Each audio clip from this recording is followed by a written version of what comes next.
Tole egaa kun hordoftoota keenya akkam jirtu egaa walitti dachaanee har'a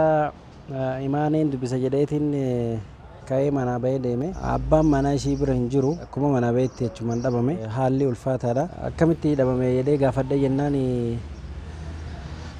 akkuma dalagaa baheen achumaan dhabamee hin gallee naan jette bilbilli isallee cufaadha argachuu hin dandeenye. Dhaluun isii osoo nu yaachisin mucaan dhabamuu kunillee nu yaachisee jira waan ta'eef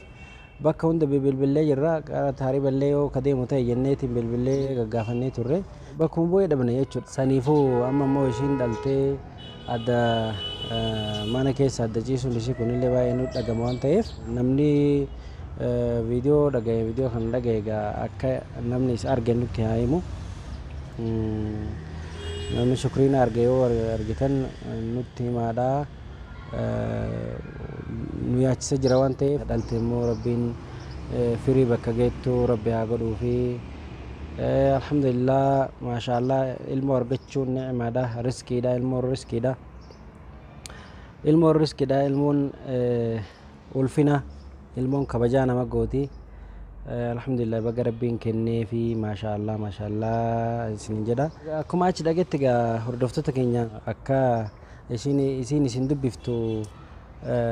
gochuu barbaadeen ture naannoo joofne haalli isin keessa jirtu haalli ulfaataa waan ta'eef sanii fi isinlee isin dubbisiisanii akkanumatti ijuma kiyyaan laaleetiin jabeessee biraa dhufe. Kanaafuu hordoftoota keenya egaa imaaniin maal keessa jirti kan taate imaaniin wallaahi haala ulfaataa keessa jirti. Maaliifi hojjetan ka ta'e egaa abbaan manaa ishii bira hin jiru biraa deemee gara deemeen agarree baay'ee ulfaata nama dhalee ulmaa ciisu dhiisanii biraa deemuun waan ulfaatu waan ta'eef yoo egaa dhiisee biraa deemuuf ta'e egaa inni milkaa'u haraama nama dhalee tokko yookaan ilmoo irra dhiisanii biraa baduun gaarii miti. Yoo immoo rakkinni isa qunnamee egaa ka dhabamus ta'es sanillee egaa rabbiin jedhee inshaalla rakkoo inni keessa jiru san keessa rabbi isaa baasu jenna. Ree namni jaalatee ilmoo ofii tana bira dhiiseen deemu jaalatee akkanumatti dhiiseen deemu ishillee gaafachuu yaaleen ture akkamitti eessa akka kutee maal jedhee gaafadhee jennaan illee dalagamaaf bahee malee dalagamaaf bahee wallolas hin qabnu watakka waa waliin jenne hin qabnu dalagamaaf bahee naan jette dalagama baheetu galgala hin gallee achumaan dhabamee ishiin egaa osoo wannaan ta'in osoo hin dhaliin dhabame beetanii egaa inni badee booda egaa ishiin hospitaala seentee maashaallah rabbi nagaan hiike akkasitti egaa namni jaartii ofii yookaan immoo haadha ilmaa ofii gatee hin deemu dhugaatti kana jechuu isin hin danda'u rakkina isa qunname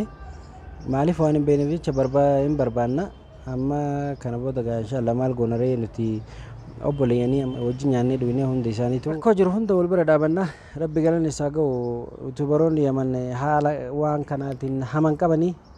wal bira dhaabatanii maashaallah rabbi ammallee walitti haa jabeessu walitti wal bira dhaabachuu kanallee rabbi waliin itti nu haa fufsiisu. Saniifuu dhugaa waan Shukriinallee baay'ee nama yaachisa waan ta'eef mucaa kana barbaaduun dirqama nurratti ta'a namni argitan yoo waa dhageessanillee nutti himaa. Dirqama barbaaduun dirqama waan nurra ta'eef rabbiin hamtuu irra hin geessini ni barbaanna. Bakka inni seenee inshallah magaalaan tun nu jalattillee naftu ganaa kana booda ni barbaanna irra jala hordofneetiin akkasumitti hundaafuu gaa nuti barbaanneetiin isinitti himnaa dhimma kana immoo gabbaanee dubbachuun wanni barbaachiseef gaa hordoftoota keenya isinillee beekuu qabdi miicoon tun dhaltee mana adda waan jirtu ishiinoo akka viidiyoo ofii isanirra dubbatteetti gaa Shukriinaan akkuma mana baheetti dhabamee jette kana jechuun maal jechuudha kun yaadumaanuu du'aayi naa godhaa rabbiin si haa hiruu jedhaati du'aayi naa godhaa jettee isin dubbattee jirti isinis du'aayi nuu godhaa rabbi isin haa gargaaruu